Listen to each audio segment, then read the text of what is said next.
Are we seeing the death of popular culture? Welcome to Music Biz Chat with me, Phil Aston, and this is Now Spinning Magazine.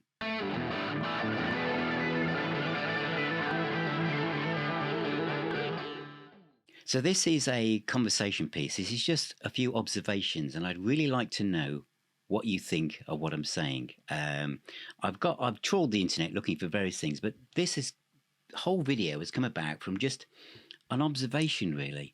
I was in the pub with Sue the other day, and the jukebox was playing Iron Maiden, Fleetwood Mac, uh, Black Wars Night, all sorts of things, Black Sabbath, and I thought, oh, this is great. Look, this is it's like I thought it's like when I was younger. That it's like sitting. In fact, it was better than when I was younger, because if I'd been sitting in a pub going back to when I was a teenager, the music would have been very different. It wouldn't have been almost as if it was telepathically tuning into what I love to listen to. But this is rather odd because it's 2025, and you might think, well, maybe in the pub there were lots of people of my vintage. There weren't. And in fact, there were a young couple to the right of us. And it was when The Chain by Fleetwood Mac came on, and they must have been in their mid-20s, and you could tell that the guy was supping his beer and absolutely lost in the music. And I thought, this is a song that what was around way before he was arrived on the planet. And I thought, this is an unusual thing, really. The other observation was, because I've been thinking about this a lot recently, and this will be a separate video just for the fun of it, but this is the Kerrang, the 100 greatest heavy metal albums of all time. I think it came out in the early 80s, and it's got all the things you'd expect to be in here. I'm not going to list it out because I'll talk about this another time, but basically everything you might expect to be in there is in there. They did another one of these about 10 years later, and it was very different. I do have that, but I can't find it at the moment. And because it came out in the 90s, it was all of the new metal stuff, Limp Bizkit and that kind of stuff. And lots of the bands that were in this one didn't appear. There was a bit of Led Zeppelin, a bit of mainly Sabbath, Metallica. A lot of the thrash bands are in there. A lot of things you won't not even class as being heavy metal bands were in there. It was very, very different, but it was still pre-internet. Now, whenever there's ever been a kind of a poll on greatest albums of all time or whatever else, or albums you must have, they've always been influenced by what's going on at the time. So it could be an album that's just been released just 12 months ago would be in that top listing, because the generation who are buying that music and the new bands that come along, it wipes out the past. A few things come in trickling around, but primarily it's whatever is in and is being talked about was in that listing. Now, when the internet arrived, I feel that all this started to change. And what we're seeing now is what I see is like post-digital and analog world. And the reason why I held this up was if Kerrang or Classic Rock Magazine did a chart of the top 100 rock albums, classic rock albums, whatever you want to call it now, it would be more like this from the early 80s than the one from the 90s or whatever else has happened over the passing decades. And when you look at any listing of greatest rock albums you must own, they're there, aren't they? Floyd, Queen, Fleetwood Mac, all these bands, they're constantly in those listings. And I think this is really interesting. And as I looked through the internet, we've got like what some people call, there was an article on Medium saying the decline of monoculture and cultural fragmentation. Researchers and critics observed that shared mainstream pop culture has given way to a fractured personal landscape shaped by streaming and micro scenes. Bit wordy, but I know what they mean. As people have started to create their own playlists and algorithms are at work, things have started to change. And also the dominance of older music over new releases. In 2022, The Atlantic revealed that old songs now make up 70% of the US music market. I know that in 2025, Sony have said that in the UK, that catalogue, which is the cool term for saying back catalogue, older music that's been out a while, now takes up 50% of all album sales is catalogue. I can't imagine when I was growing up that was ever the case. You might have had Buddy Holly's greatest hits might have popped into the charts, for a couple of weeks, but you wouldn't have a situation like now. This is July 2025 Music Week. The top albums for July. At number 7 is Fleetwood Mac. It's 50 years. Number 17, Elton John. Fleetwood Mac again at number 19 with Rumours. ABBA, Gold, Michael Jackson, Rod Stewart, Queen, Billy Joel. That's probably because of the film out at the moment, isn't it? The Beatles, George Michael, Radiohead, Elvis Presley. Floyd. You just wouldn't.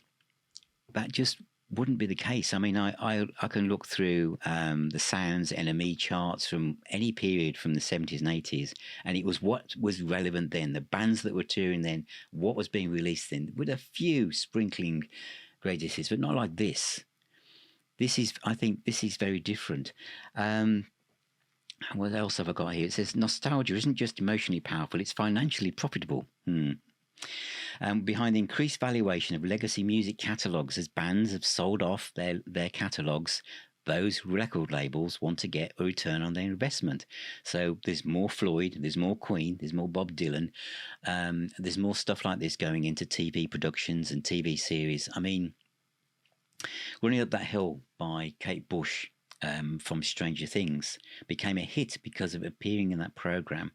And I know that Deep Purple's Child in Time is also going to be the new series of Stranger Things. Obviously, I'm a huge Deep Purple fan, as many of you who've seen me before know. So I'm not against that, but are you saying that in 2025 they couldn't find anything from a new artist that sounds like a rock band to put in without going back to 1970? With a slightly tweaked Child in Time, but that's what it is. It's just interesting. You can't imagine a TV series from the 80s or 90s picking a song from the 1920s or the 1930s to stick it in. I know you could say, well, popular culture, as it is, popular rock music coming out of the late 60s is timeless. And many of these albums are classics because they sound that good. But it does make it very difficult for new artists to get seen, to get heard.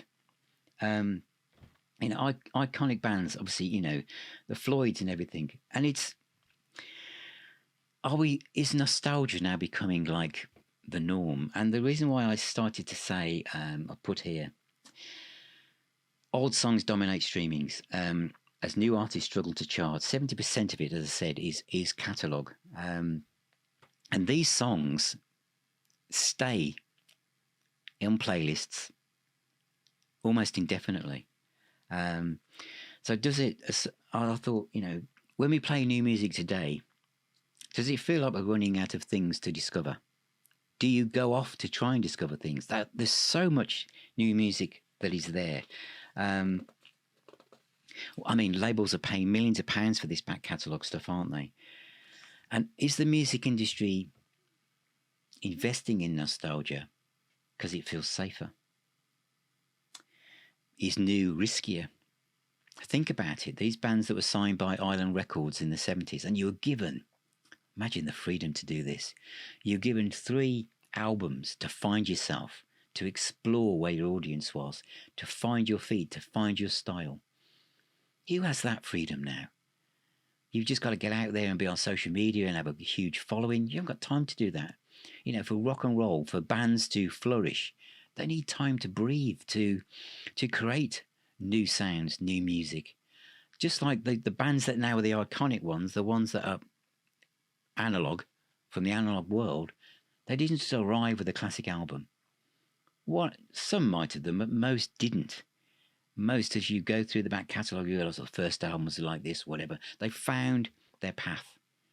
How many bands are given that chance to do that now? could fragmented future be more democratic? Is it what I'm saying is that for fans now, they don't. I mean, if you're kind of a young music fan now, do you feel that what do you know what new old or no old music is? Whereas I felt when I was buying music originally, if it was pre 1970, I very rarely went there. I had this image in my mind that it was like older music. I was quite prejudiced towards that. I wanted my own stuff. The music I was listening to on Top of the Pops, what I was being introduced to was my music. It was my generation, my generation. In fact, I even thought my generation was a bit old. Obviously, I don't know. But that's how it was then. So, are we stuck in a loop of half-remembered memories? Or can we still create space for new artists and new music to break through? Some people might think that we're kind of, it's a form a shadow of itself when we think of new music. Some people think new music all sounds terrible. And I see so many YouTube channels saying things like that. It isn't. It's just, it's hard for it to break through. So, I mean, does nostalgia comfort us? Or does it in some ways imprison us from actually exploring creativity? I think this is the thing I wanted to just touch on, because there are so many new bands that approach me when I do this, who want to be interviewed, who want me to feature their music, and the algorithm almost wags a finger at me saying, you do that, Phil, and no one will watch that, or no one will listen to that. Are you sure you want to go down that route? Play safe. Do a top-ranking video for the Stones. Do this. People will love that. And yes, it is all about balance and stuff, but it does make me wonder. I mean, let me know what you think about this. This has been a bit of a ramble of sorts, but I do feel that it's... Think about it yourself. When you go to... Maybe it's different in your part of the world. You go to a cafe, a pub, or whatever. What's playing through the speakers? Because a lot of times when I go, I'm hearing music that I grew up with, music I know really well, and it's only this last week that I've suddenly thought, this is rather strange, because it feels really comforting to me, because this is music I've known for decades.